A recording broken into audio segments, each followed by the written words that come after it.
super extra. The thin box on the top is the phone, believe it or not, but we're going to put that to the side for a second because you do get some other stuff. So in this pouch here at the top, there's a 2-piece Kevlar case and a SIM card ejector tool, and we'll get back to that case in a minute. Then in this little AKG sleeve here at the top, there are a pair of Samsung Galaxy Buds. So these are the $139 wireless earbuds that you could consider AirPods equivalents in the Samsung or Android world. Pretty big inclusion here if you ask me, and since the Galaxy Fold doesn't have a headphone jack, this is one step closer to committing to wireless. There's no other dongles, just straight up wireless headphones.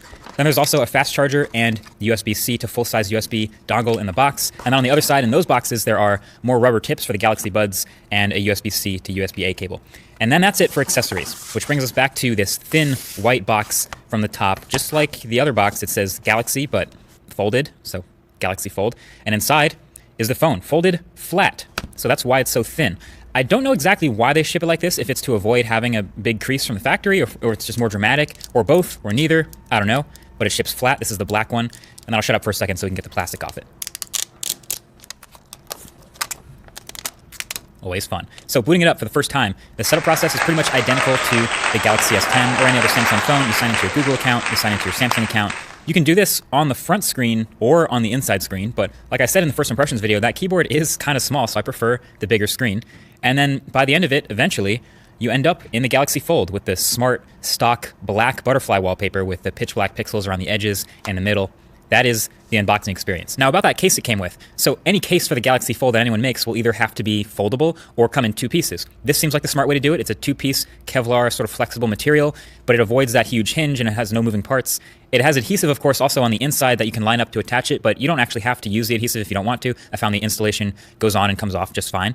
And yeah, it gets a little more protected and a little uglier with the case on it, kind of like with any other case. Okay, last thing I felt the need to demonstrate in this quick unboxing and second impressions is just how solid these magnets are. I didn't have a mic at the first impressions, but now I do have one, so.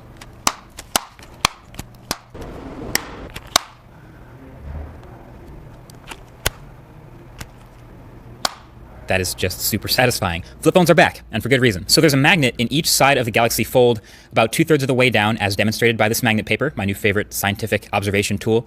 And they're pretty strong. So they're so strong that they have a bit of a field effectively outside of the phone itself, strong enough to pick up metal objects and things like a bunch of washers, nails, or even whole bags of nails, keychains.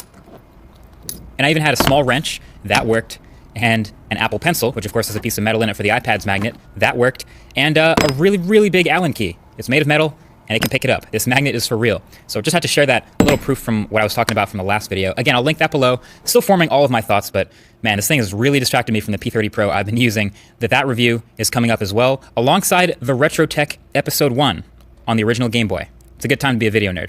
Either way, thanks for watching. Catch you guys in the next one. Peace.